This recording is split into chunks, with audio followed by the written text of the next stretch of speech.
क्यों आज मेरे पास 4 से 5 गवर्नमेंट जॉब हैं और कैसे ये गवर्नमेंट जॉब मेरे पास आए, कितनी मेहनत करनी पड़ी, बच्चे सब कुछ बात जानते हैं। तो देख, मेरा जो बैकग्राउंड है ना, बहुत बड़ा बैकग्राउंड दोस्तों नहीं है, ठीक है। बहुत बड़े परिवार से या बहुत मतलब यहाँ पर एक तरीके से पैसे वाले परिवार से मैं नहीं हूँ, आप ही के बीच से मिडिल फैमिली से हूँ। 2014 से मैं दिल्ली में आया, ठीक है। आज मैं अपनी लाइफ की, मैंने कही ना कि मैं आज आपसे ऐसी ऐसी बातें शेयर करूंगा जो मेरे आत्मा के अलावा कोई भी नहीं जानता है, लेकिन मैं हमेशा कहता हूँ कि आप मेरे परिवार हो, आप मेरे परिवार की तरह हो, ठीक है। मेरे भाई हो, हमेशा मेरे दोस्त हो, तो आपसे क्या छुपाना। ये 3 बातें मैंने यहाँ पर लिखी हुई है और ये 3 बातों का मैं आपको एक एक व्याख्या भी करूंगा कि मैंने अपने लाइफ में पोस्टर भी बेचा है, ठीक है। ध्यान से देखना, मैंने रिक्शा भी चलाया है और कहाँ चलाया वो भी बताऊंगा मैं आपको, और कई रात मैं भूखे भी सोया हूँ। ये मेरे जीवन की एक सच्चाई है जिसको मैं कभी भूल नहीं सकता हूँ, ठीक है। और ये कैसे हुआ, क्या हुआ, ये बता रहे हैं। वक्त है 2014 का, जब हम दिल्ली में आए थे ग्रेजुएशन करने, जब हम 12th में थे और 12th पास आउट करके जब हम दिल्ली में आए थे ना, तब उस समय मेरी जो उम्र थी, अगर हम 2014 की बात करें तो कितने साल हो गए, 14 4 18 साल की मेरी उम्र थी। और 18 साल की उम्र में हम जो है वो दिल्ली में आए हुए थे। 1996 का हमारा जन्म है और 18 साल के दिल्ली में जब हम यहाँ पर आए थे ना, तो उसके बाद से हमने घर से पैसे मंगाने बंद कर दिया। पैसे मंगाने बंद कर दिए तो पैसे की बड़ी दिक्कत हो गई यार। मतलब ठीक है, कॉलेज की फीस भरना होता था, रूम भी रेंट देना होता था और दिल्ली में सर्वाइव करना काफ़ी मेरे लिए मुश्किल हो गया। तो एक टाइम ऐसा आया कि 2014 के बाद से जब मैं ग्रेजुएशन के फर्स्ट ईयर में था, तो वहीं से मैंने ट्यूशन्स पढ़ाने शुरू कर दिए, होम ट्यूशन, ठीक है। बच्चों को 6th के क्लास को, 7th क्लास को, 8th क्लास को। तो मैं ऐसे ही एक जगह ट्यूशन पढ़ा रहा था और कुछ महीने के बाद क्या हुआ कि 2 महीने के बाद जो है, जहाँ मैं ट्यूशन पढ़ा रहा था वहाँ पर जो है वो लोगों को कहीं जाना पड़ा, जिसके चलते मेरा जो है वो ट्यूशन छूट गया। अब ट्यूशन छूट गया तो वैसे हालात आ गए थे कि किराया विराया देना थोड़ा मुश्किल हो गया। तो वैसे केस में मेरे जो कुछ दोस्तों का समूह था, जो कि शायद अगर आज ये वीडियो देख रहे हो तो उनको ये बात पता भी होगा।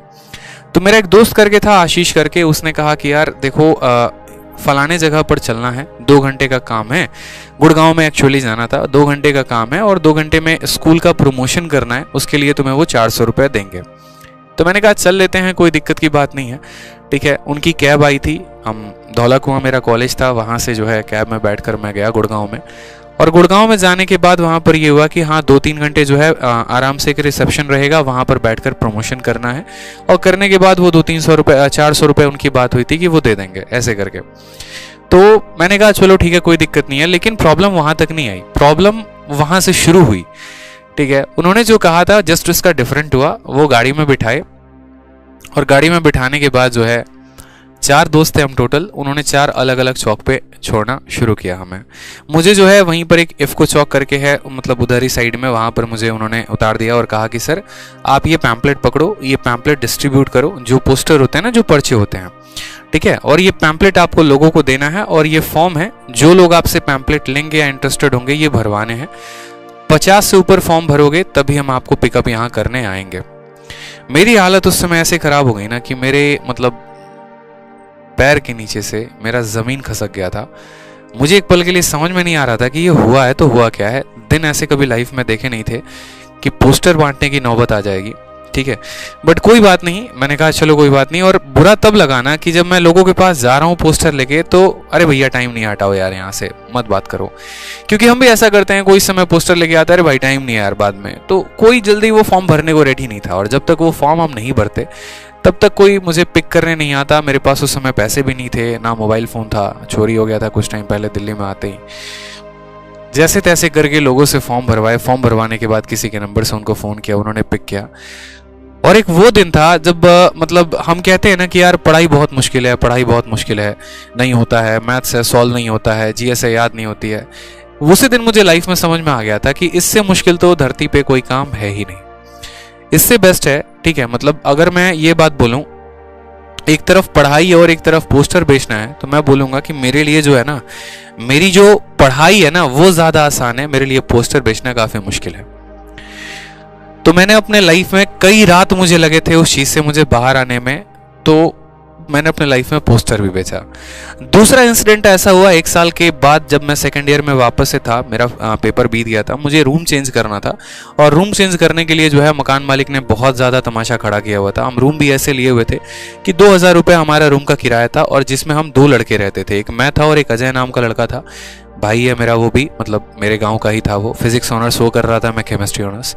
तो 2000 रुपये किराए में हम दोनों रहते थे, लेकिन मकान मालिक आए दिन परेशान करना, पढ़ाई में डिस्टर्ब करना, बड़े मुश्किल से करके हम लोगों ने रूम चेंज करने का डिसीजन लिया। लेकिन हमारे पास सामान ले जाने के लिए भी जो है वो रिक्शा विक्शा कुछ भी नहीं था। तो पास में ही हम शाम को सब्जी लेने जाते थे, तो एक सब्जी वाले से थोड़ी सी अच्छी पहचान हो गई थी, क्योंकि हम भी बिहार के थे, वो भी बिहार के थे। तो बातों बातों में तो जस्ट हमारे रूम के सामने ही उनका ठेला रखा हुआ था। तो हमने कहा कि भैया देखो पैसे तो है नहीं, थोड़े बहुत आप 150 रुपये ले लेना, क्योंकि 400-500 रुपये ले रहे थे शिफ्ट करने के लिए ऑटो और रिक्शे वाले। मैंने कहा भैया 150 रुपये दे देंगे, रिक्शा हम लोग खुद ही चला लेंगे, सामान हम लोग खुद ही रख लेंगे, हम लोग रूम पे पहुंचा देंगे, बस आपका रिक्शा आधे घंटे के लिए चाहिए।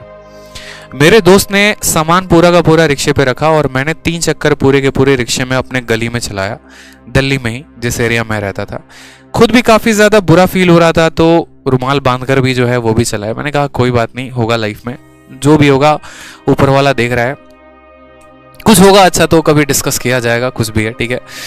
जैसे तैसे करके ग्रेजुएशन का समय बिताया, ठीक है, और अच्छा रहा, एक्सपीरियंस अच्छा रहा। 90% ग्रेजुएशन में मेरे मार्क्स भी आए।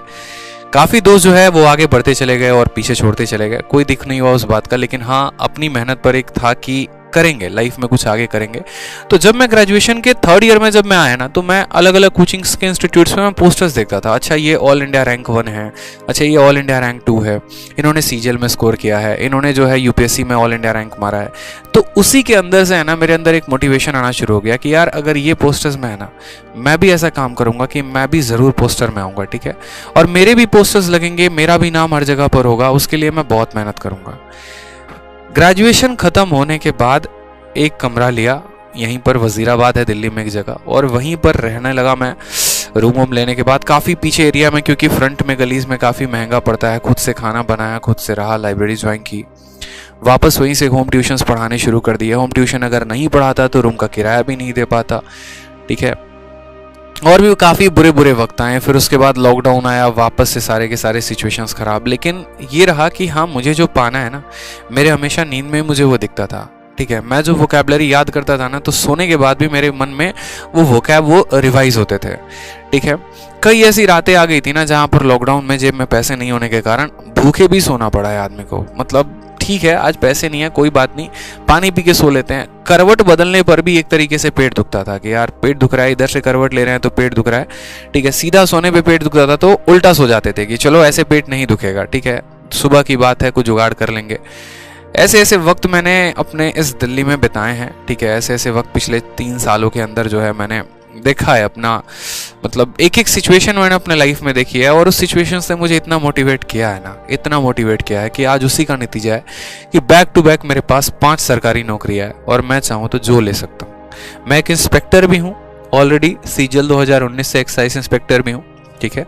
सीएचएसएल में मेरा ऑल इंडिया रैंक 114 भी है, आप लोगों के आशीर्वाद से, एक वेल एजुकेशन चैनल पर, ठीक है, बहुत अच्छे परिवार में एक बहुत अच्छा एक टीचर भी बन चुका हूँ आप लोगों के परिवार आशीर्वाद से। बहुत अच्छा तो नहीं कहूँगा, हाँ थोड़ा बहुत पढ़ा लेता हूँ, थोड़ा बहुत नॉलेज है, ठीक है। बस आप लोगों की जो है वो हमेशा भलाई के लिए सोचते रहता हूँ, ठीक है। तो इसलिए मैंने हमेशा इस चीज़ पे फोकस की। दूसरी बात, बहुत बच्चे ये भी बोलते हैं कि सर आप इतना पढ़ाते हो, कभी आप अपने लुक्स पे ध्यान नहीं देते, कभी इन चीज़ों पे ध्यान नहीं देते, कभी कैसे ही बाल रहता है चले आते हो।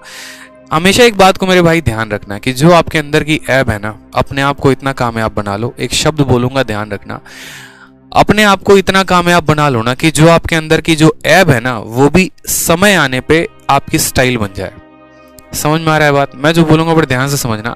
आपके अंदर की जो एक ऐब है, ऐब क्या बोलते हैं? ऐब उसको बोलते हैं जो आपके अंदर की कमी है ना, ठीक है, समय आने पर वो भी स्टाइल बन जाए। यानी अगर आप धोती पर भी अगर पहनते आए हैं, आपके पास पैसे नहीं थे कभी जीन्स या शर्ट पहनने की, अगर आप धोती पे थे, तो वक्त को ऐसा बदल के रख दो कि वो धोती जो है ना, वो एक समय का ट्रेंड बन जाए, ठीक है।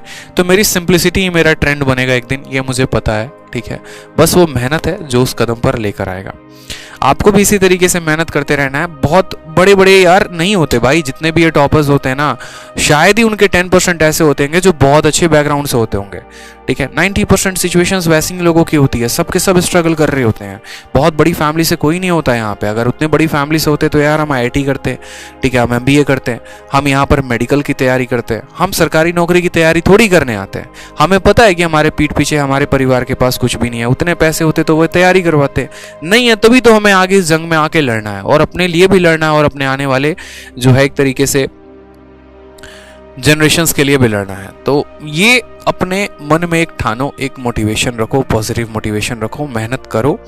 आपके मेहनत से बड़ा कुछ भी नहीं हो सकता इस धरती पे। और मैंने खुद पर्सनली अपने लाइफ में देखा है कि मेहनत का जीवन में कोई तोड़ नहीं है। जिसने मेहनत की है वो हमेशा निरंतर आगे बढ़ता गया है, ठीक है, और वो हमेशा आगे बढ़ता चला जाएगा। तो इस मेरी है ना, आप कभी ये मत सोचना कि सर जो है बहुत शुरू से हाई फाई थे, इंग्लिश मीडियम में पढ़े थे, बहुत हाई बैकग्राउंड थे, हमारा ही बैकग्राउंड लो है।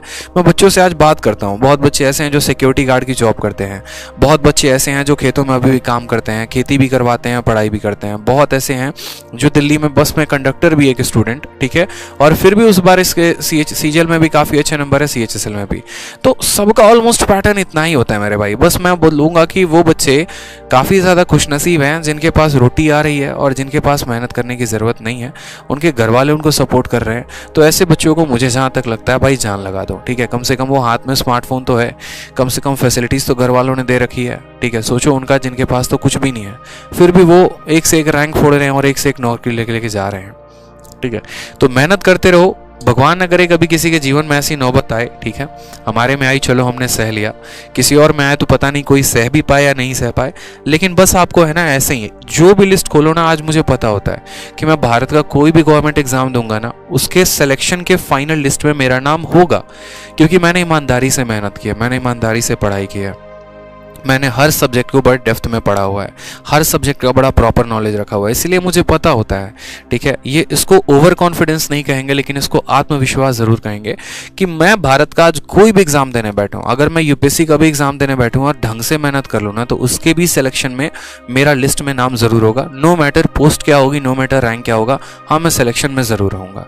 लेकिन आज अगर मैं वो अपने कीमती समय छोड़कर आपको पढ़ा रहा हूँ, तो कहीं ना कहीं मेरे लाइफ का जो एक सपना था मैं उसको पूरा कर रहा हूँ।